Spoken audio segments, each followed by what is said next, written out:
de l'actualité de la semaine. Bonjour, bienvenue dans la revue de presse de l'AGP.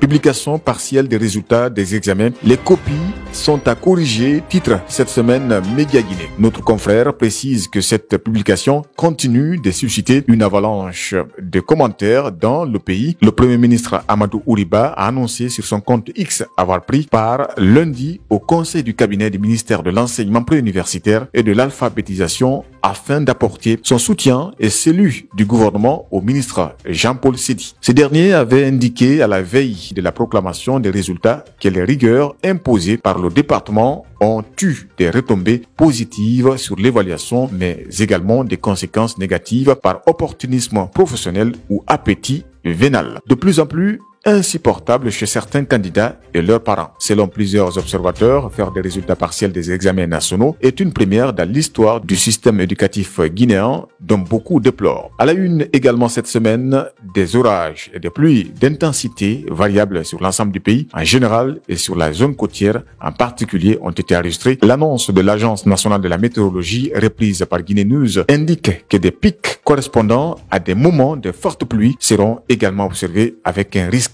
élevé d'inondation dans les zones vulnérables. Pour minimiser les risques et les pertes, l'ANM conseille de rester vigilant, surtout pendant l'orage. Avec Guinée News, Gawal, le porte-parole du gouvernement, répond à Jean-Luc Mélenchon, mais élude le vrai sujet concernant Founi Kemengue et si l'inquiétude autour de l'arrestation et la détention extrajudiciaire du leader et du responsable de l'implantation du Front National pour la Défense de la Constitution FNDC dissous ne laisse pas Jean-Luc Mélenchon indifférent. L'opposant français l'a fait savoir cette semaine dans un tweet publié à cet effet. Ces propos, selon Gawal, ne font qu'entretenir la confusion dans l'esprit des Africains. Le ministre d'ajouter, en ces termes, nous rejetons toute forme de récupération politique au détriment de notre paix et stabilité. Arrestation et détention extrajudiciaire, le barreau de Guinée boycotte les audiences. Titre Guinée 114, des résolutions fortes ont été prises après plusieurs heures de discussion et de débat à la faveur d'une assemblée générale tenue cette semaine à la cour d'appel de Conakry. Grève des avocats, pas de procès à la CRIEF mercredi, titre aussi Média Guinée, suite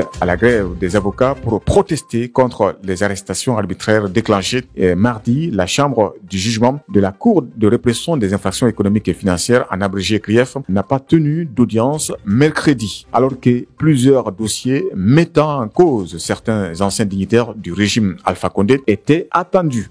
Bietdujour.com titre aussi quand le barreau de Guinée pousse le parquet général à jouer son rôle. Dans son communiqué, le parquet informe l'opinion que suite à des informations, son institution ouvre une enquête à cet effet. Voilà tout ce qu'on pouvait dire par rapport à la revue de presse de l'AGP. Merci de l'avoir écouté.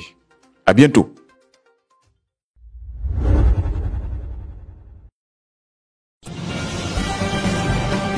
C'était la revue des publications ou presse hebdo de l'agence guinéenne de presse.